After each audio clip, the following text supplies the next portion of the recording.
what happens when you're dealing with the law of sines, this is when we can use to solve triangles that are not right triangles.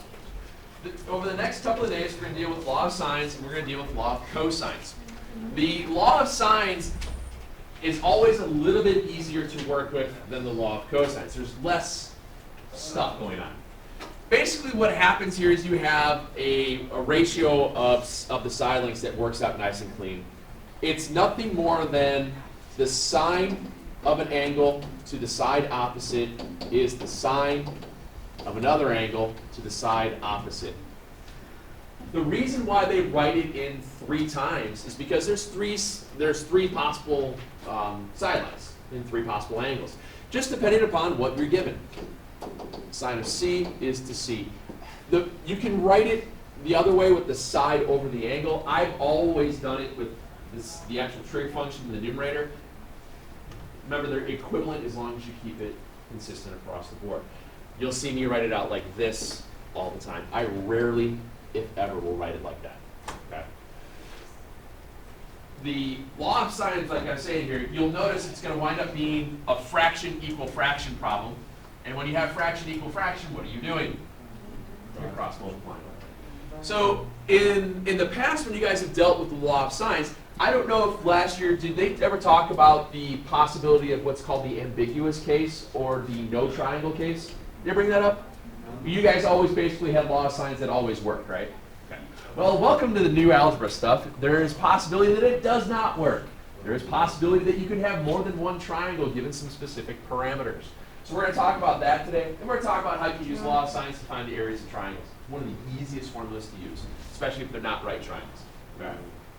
So let's do a couple of quick examples and just get this ball rolling here. Were you still writing on that? I'm sorry.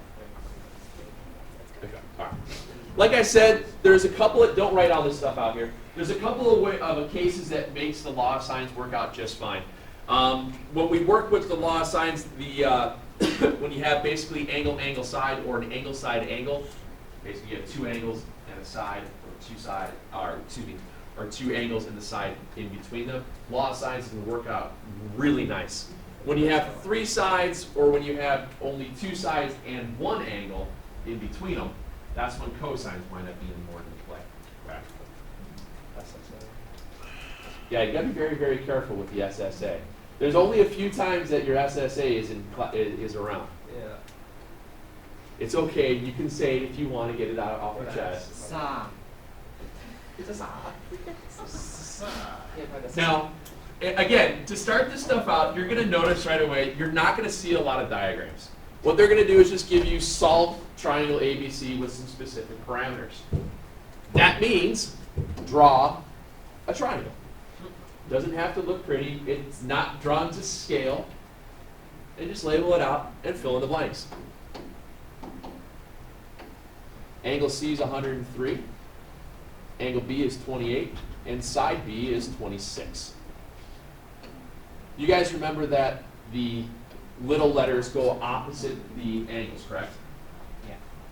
So if they give you side B and angle B, that means the side is opposite the angle. So on. So in this case here, you're given 2 angles, which means I can find that third angle really, really, really easily. How do we find that? By adding the 2 together. Subtraction. Very good. So what's 28 and 103? 131. What's 180 minus 131? 49. Very good. So we're 1/3 of the way done. Can you just say something? Can you? Can I do what? I'll just see what you do. No, there's more than one way to get to that angle. All I'm saying is that if you're given both these angles, fill out the third one right away. You're done with the angle set. So now, here's what happens. What I want you guys to do is recognize that you've got a side and an angle opposite right away. I'm going to use that as its, how do I want to call this, a pivot, if you will. I'm going to say that the sine of angle B is to the side opposite. Bless you. Will equal the sine of angle C to its side opposite.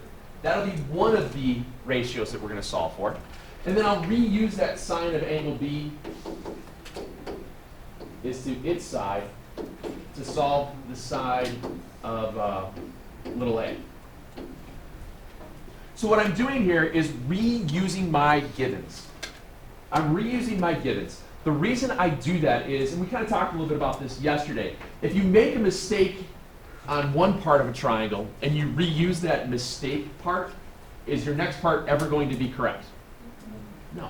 But if you reuse your given, you still run the possibility of being right the second time around. Kind of the same idea here. So again, what we wind up with here is just nothing more than fraction equal fraction, so it's just a cross multiply and solve problem. So let's see, sine of 28 is to 26 as the sine of, of 103 is to c. Now remember, don't worry about getting the decimal equivalents right off the bat. Just leave it as the sign. Move your equations around real quick, and then type it all into your calculator at once. It'll make your lives easier. So, we set this up. When we cross multiply out, I'm going to get 26 times the sine of 103 is c times the sine of 28. Which means what do I have to do? Now just divide out by the sine of 28. And that'll give me my value of c. Now again, what's nice is that in your calculator, you could type all of that in right away. Make sure you're in degree mode. Remember, those of you guys weren't around yesterday, you press the button that says mode and highlight it. What's that? Not in degree mode, this will give you some good wrong answers. Correct. Okay. Yep. Well, sometimes you're close.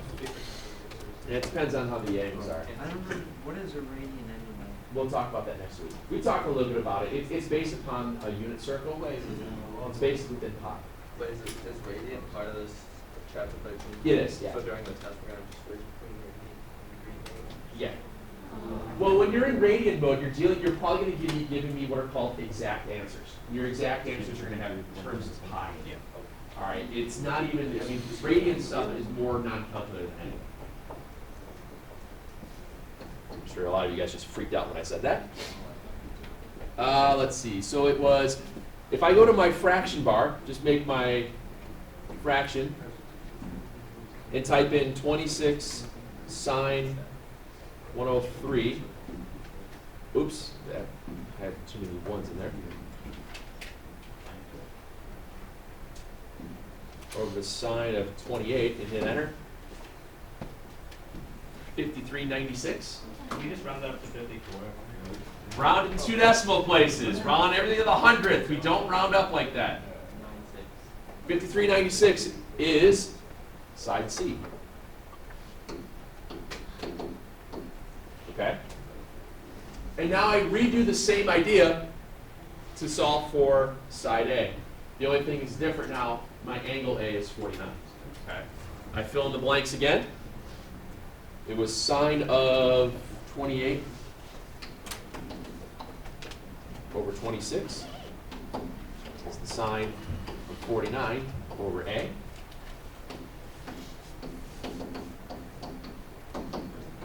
And you guys might find the pattern with how you move these things around pretty quick. And again, go to our calculator. 41.796. What are you getting? 41.796. I just did. 41.88. In this case, we rounded 41.8. It's 41.796. When you round that to 2 decimal places, it winds up being 0.8. Okay? Yes, sir. What's the good number? It's a ratio of sides, is all it is. It's ratios of sides. It's calculating the ratios of the sides that it will be opposite that angle. It's just saying that whatever fraction that is across from a 28-degree angle is blah, blah, blah, blah. And how did you ever find out about that? There were trig table books. There were books that had nothing more than angle measures with 6-digit decimals after it that you have to go through and multiply everything out by hand. That's Yeah, I wish we didn't have that. yeah. No, you don't want to do that. So I know Seb. I know you guys have done a lot of signs before. This shouldn't be all that much. Yeah. They're all in the advanced Yes, sir. What about if you're given like a partial angle, like you're given like 81 degrees, 81.72 degrees, what's the other chart for that? Yeah, it there should be another chart for that because it wants to match genealogies. Depends on how the chart is. All right, so the other thing that happens here is the weird stuff. And this is where your SSA could get in a sling. Thank you. Thank you. This is where your SSA could get into a bit of a predicament when it comes to with law of science. What happens here is that there are specific possibilities that could happen. When you have side-side angle, that is when you have two sides and an angle after them. Now, what happens here is that in this instance, it's possible that the angle could be either obtuse or acute. After that happens, then there are other possibilities that occur. If it's obtuse, what they're talking about here is just not angle A. It could be angle B. It could be angle C. What it's saying here is that you're going to be given, let me see if I can write this a little bit cleaner for you. There we go. What happens here is it's a given angle and the side opposite and another side. That's what this AB and angle A stands for. Okay? What's happening here is you're being given an angle, the side opposite, and then another side. Okay? That's what this stands for, because your lettering will change depending upon if you're given angle C or angle B or one of those things. Do a couple of examples of this and you guys will be fine. It's just a matter of remembering how the pattern goes. So again, what happens here, and this is something that you might want to make sure you get written down, are these specific parameters. Now, since we're not dealing with right triangles, we have the possibility of that given angle can be either obtuse or acute. And in the law of sines, if your given angle is obtuse, which means how many degrees is it? Over 90, okay. If the side opposite it is smaller than the other or equal to the other side given, there's no triangle. And the other one is if A is greater than B, you have one triangle. I'm going to leave these up on the board. And then given angle, we'll call it given angle A.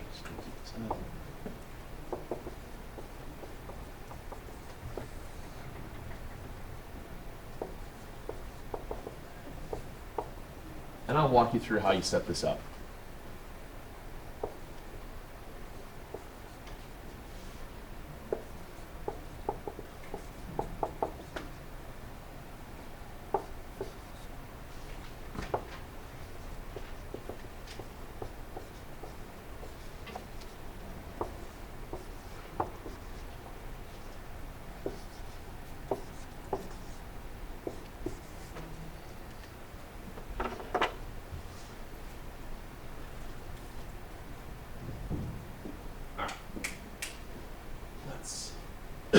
Excuse me.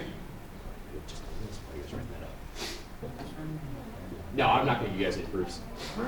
All right, so let me show you guys what this is setting up here.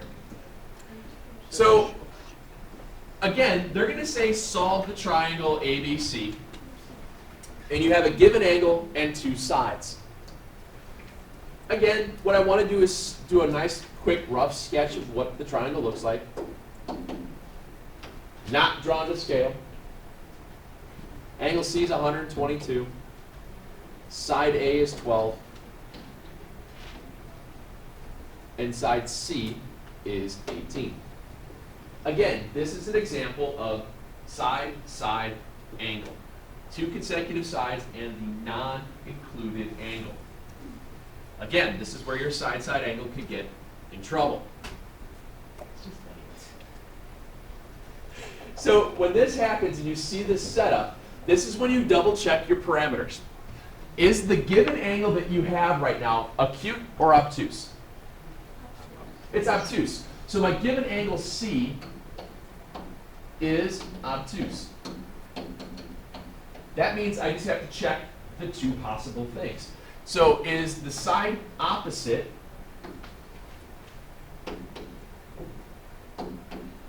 what is the relationship between the two? Is it less than or equal to 12? No. Is it greater than 12? This is greater than 12. That means you have one triangle. In that case, when that works, that means now I can use law of sines to solve it. Okay? Let's walk through how you solve for the missing angle to start with. This is about the trickiest as this stuff gets when you have to solve this scenario of proportion. I'm going to start by solving for angle A. The reason why I'm solving for angle A is why? Because I have a side length there. So I have the sine of 122 is to 18 as the sine of angle A is to 12. You okay with that? Now, the only thing I'm going to do when I have to find my angle is move the value that's in the denominator. So I'm going to have 12 times the sine of 122 over 18 is the sine of angle A.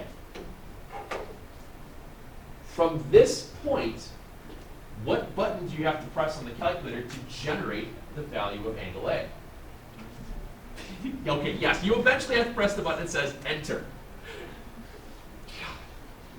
Well played. Not just sine, what do you have to press? You have to inverse the sine. Let me show you what I mean here. Remember, in order to solve for this angle, you have to undo the sine, which means you have to use the inverse. So here's what we do. We take our calculator, and we're going to type in all the other junk first. It was 12 sine 122. I'm going to type that in first. 12 sine 122, hit enter, divided by 18, and hit enter. So right now, I know that the sine of angle A is equal to this crummy looking decimal. All I need to do now is press the inverse sine, second sine, of my answer. That answer button is going to be the last string of digits that was stored in the calculator. It is an unbelievably great tool, especially for trigonometry stuff. That's the negative button on the bottom. Question.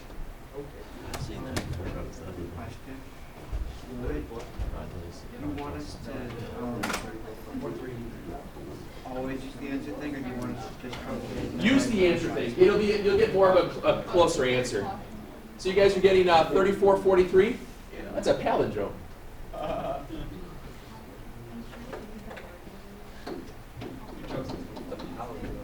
Same thing forward and backwards? Side angle, side, side angle, side. Angle, side, angle, side angle. Race car. Well, don't you talk about 34.3? It is. Or were you? I was. Okay, making sure. Now, how do you find angle B? Carefully, yes. Subtraction. Subtraction, very good. Why do you inverse it? Because you're trying to find an angle. Correct.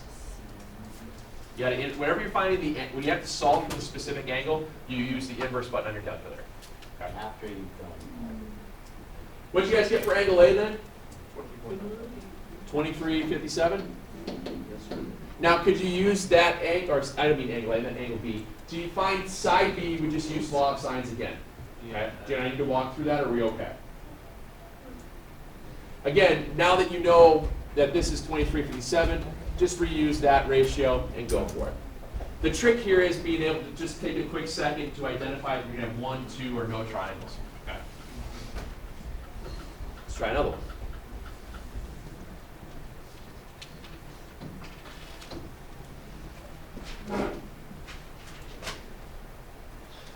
Again, I have triangle ABC.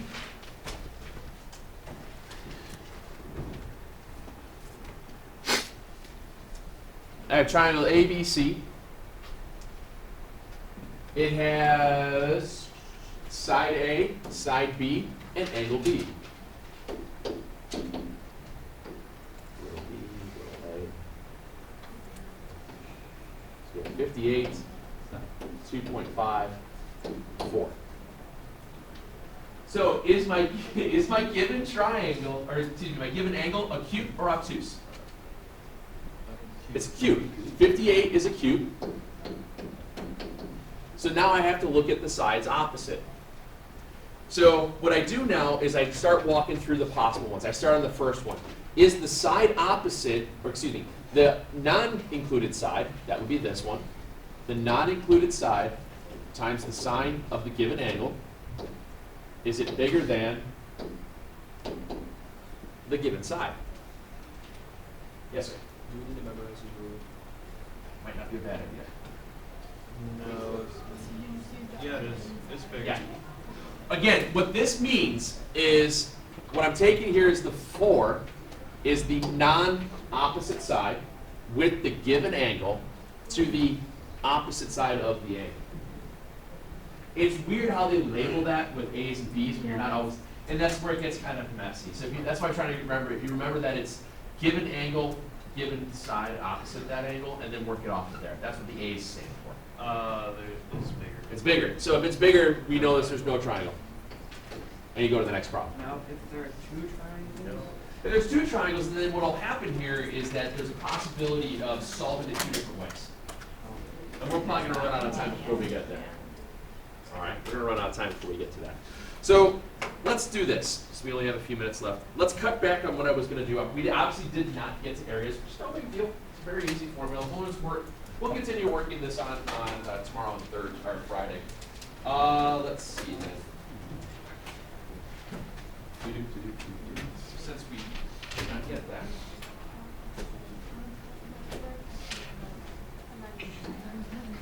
On page 803, numbers 20 through 23.